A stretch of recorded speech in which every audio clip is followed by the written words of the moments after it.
What is good, everybody? Welcome back to the BlitzCity Podcast. I'm your host, Kobe Orr, and today we are going over the position breakdown for Jackson State like I do every single year. I asked y'all, what did y'all want? What position did y'all want to see done next after me doing the running back? So if you haven't seen the running back video, go check that out. It is up. But I asked y'all said we want to see defensive linemen. At least some of y'all did in the comments below. This is a democracy, so vote for what you want to see next in the comment section, or maybe I'll put a poll up, but definitely tell me down below. So this is what we doing. All right, now keep in mind y'all have well over 10 defensive linemen on this roster, so let's get right into it. So first we're gonna start off with the new guys that y'all just got this offseason. Let's start with them because they got a lot more tape to show. Some of the guys that's already on the roster, they don't really have tape to show. I like to show y'all a little bit of highlights when I'm talking. So Timon Wells, man, 6'1", 280 defensive tackle from Coahoma Community College. Now, this is a guy who had offers from Ole Miss, Alabama State, Alcorn, UT Martin, and a few other schools. Just that this is just to name a few. Timon Wells had his pick, so he ended up choosing Jackson State, obviously. All right, and he, in his 2 years at Coahoma Community College, he played in 7 games in 2023, had 32 tackles, 20 solo tackles, and 6 tackles for loss. So look for him to add valuable depth. I love the fact that they went out and got a couple D tackles because, replacing Devontae Davis just isn't an easy thing to do. So this is actually a good thing that you guys went out and got more depth at that position. I like that move.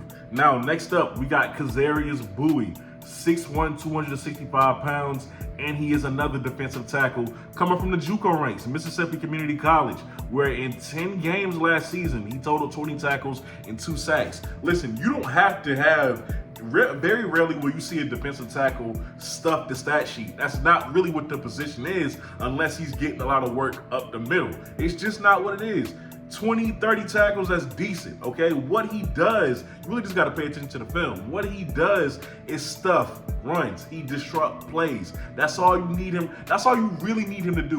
When the ball comes your way, make the tackle. But most of the time, it's probably going to the outside or it's going in the air. So disrupt some stuff, all right? Disrupt the passer. Get in his way. Bring that pressure up the middle and disrupt him. Knock him off his game a little bit. That's what you want to see from defensive tackles the majority of the time. Kazarius Bowie can do that. So, after Kazarius, we got Joshua Nobles, a guy who I have very high hopes for going into next season. You see, Joshua Nobles is 6'2", 250 pounds, and he is coming from Western Michigan, which is a Group of 5 school. Group of 5 school, I believe. So, last year for Western Michigan, he had 13 total tackles, had 8 solo tackles, 5 assist tackles, and 2 sacks. So, okay production kind of year, do a little bit more damage statistically together, because like I said, this really just has to be by committee.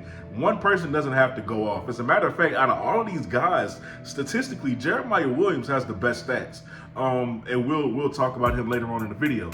But Joshua Nobles, I like him. Very good pickup for you guys. Now, KJ Giles is next. KJ Giles is 6'5", 235 pounds. He is a defensive end, and he is coming from San Diego State. This is one of the later pickups in the offseason that you guys got. Now, KJ Giles, for 2023 at San Diego State University, he didn't play. He utilized his redshirt. He utilized purposely his redshirt year, and he played on the scout team.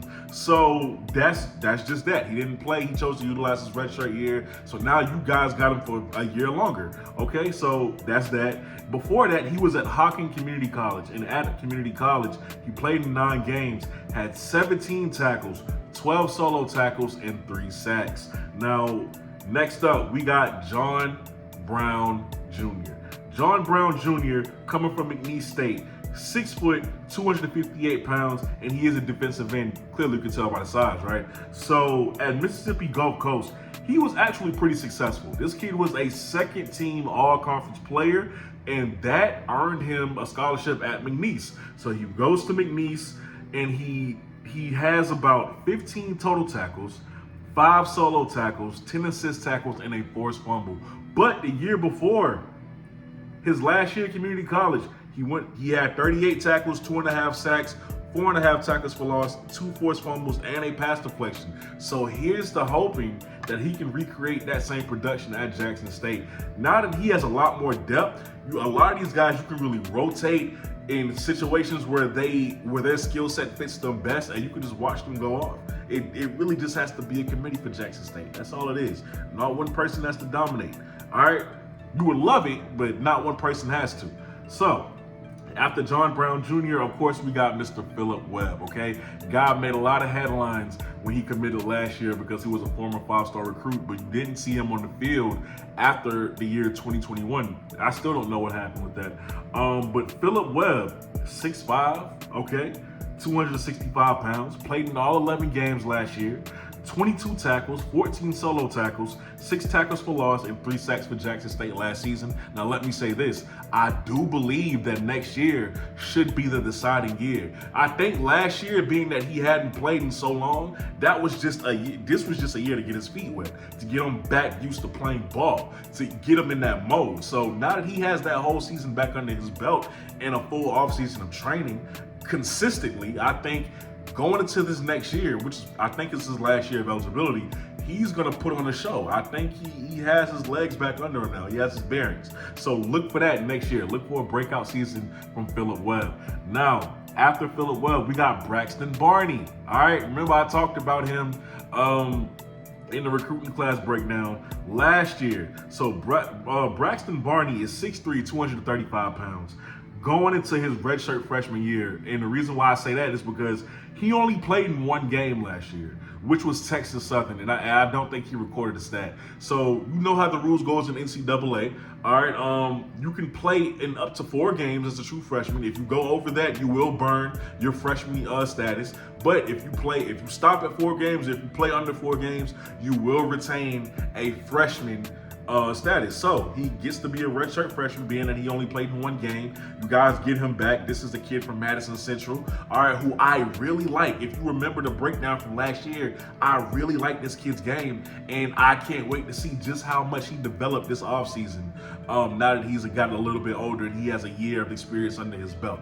Can't wait to see what Braxton Barney does. I still believe he could be a really good guy for JSU going forward in his career. Now, next up, Tyus Martin. All right, 6'4", 330 pounds, a defensive tackle, of course. And he is another guy who played in all 11 games last year, provided quality depth for you guys. Had 14 tackles, 12 solo tackles, and 5.5 tackles for loss. So that combination of guys that y'all had last year, especially at the defensive tackle position, you were really stout. You were really good. And Tyus is just another guy who provided more help for you up the middle, okay? So after Tyus Martin, Stanley Cooks. I love this kid, right? He was another kid that I talked about in last year's breakdown. Stanley Cooks, the former 3-star defensive tackle from Gainesville, Florida. I still think he's going to be big for y'all. All right, he was only a freshman last year. He did not play last year. Y'all had too many. Y'all had too many experienced guys at the defensive tackle position, so he didn't have to play. It really would have been unnecessary. Maybe you would have thrown him in a game or 2 just to see what he had, but you had a lot of guys at the defensive tackle position. So, of course, he wasn't going to play in this freshman year, but this is a future star. J.D. Granger is up next. J.D. Granger is a junior, okay? 6'1", 230 pounds from Pearl River Community College. Now, he only played in 3 games as a reserve defensive lineman for Jackson State, so not really much tape to show you guys, or any tape to show you guys. That's just what it is with J.D. Granger. He played in 3 games as a reserve. Next up, Athen Smith, one of the transfers from last year's class, coming from UAPB, the defensive end. 6'2", 260 pounds. I think he's going into his grad year, so this is his last year of eligibility. At UAPB, or if he's from UAPB, I'm sorry. Last year, he played in 11 games, had 18 tackles, and 5 solo tackles. So, I mean, look for him to have a better year next year. Next up, True Thompson, one of the anchors of that defensive line at 6'1", 281 pounds. True Thompson is going into his last year of eligibility. True Thompson is one of those guys who came from Florida State, who we said, wow, a lot of promise on him. In 11 games last year, he had 22 tackles, 10 solo tackles, 3.5 sacks, and 5 tackles for loss for Jackson State. Quality depth.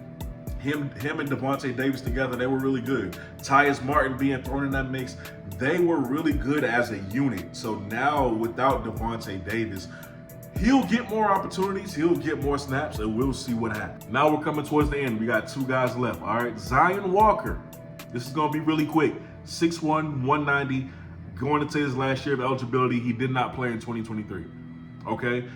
Last but not least, most certainly not least, Jeremiah Williams, okay? The guy who had the best statistical season out of all your D linemen, all your D linemen that's still here.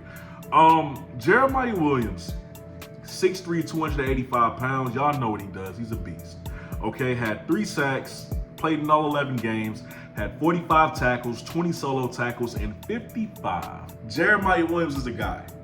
He's a dog, all right? Y'all knew this by now. So this is the guy who's definitely going to bring something for y'all next season. Overall, we have a lot of quality depth. We got a lot of good guys out of the portal. Even though you lose a big piece in Devontae Davis, you have enough depth to where defensive line-wise, you really should be okay. You should be fine. So we'll see what happens, okay? We'll see. I don't know who the biggest contributors are going to be. Of course, Jeremiah Williams, Phillip Webb, True Thompson, they're going to be at the anchor of it, but I think, Kazarius Bowie and Timon Wells are going to provide something good for y'all. I think even the younger guys, hopefully I get to see Stanley Cooks on the field this season, because I think he can provide something for you too. So what we'll see. It's all in favor of your defensive line coach and how he deals. So let me know what position you want to see down below next, ladies and gentlemen. This is the BlitzCity Podcast. I'm your host, Kobe Orr. This has been another installment of Position Breakdowns for Jackson State. I'll catch y'all next time. Y'all have a great day. I'm out. Peace.